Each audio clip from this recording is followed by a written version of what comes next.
Alright, so magandang gabi sa inyo, no. Ito bossing, done build na po. So commissioning na po. So naka ano po yung battery natin, then sa inverter naman.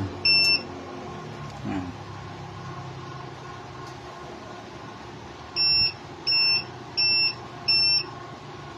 Yan. So na done commissioning na rin naman kanina, no. Na-set na rin natin. So pakita lang natin. Battery priority, battery life of 4. So pwede nyo pong iset yung ano niyan, yung sa user. So pwede nyo iset yung LVD sa reconnect.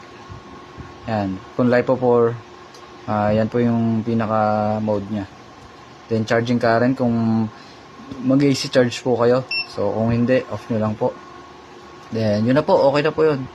Wala na pong ibang gagalawin dito. So ayan, pakita po natin yung battery. Set natin ang life of 4. And then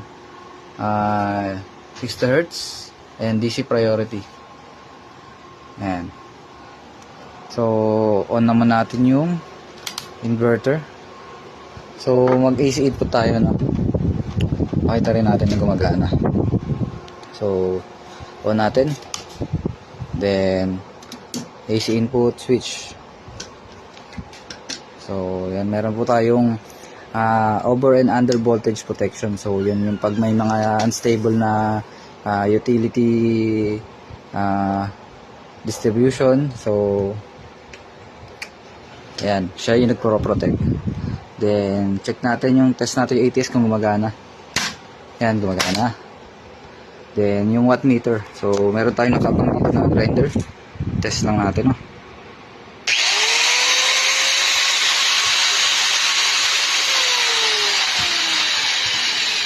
Ayan, so gumagana naman. Functional na lahat, no. So meron tayong AC/DC, SPD, then complete safety protection device, ATS, and over under voltage. So yung DC MCCB natin nandito.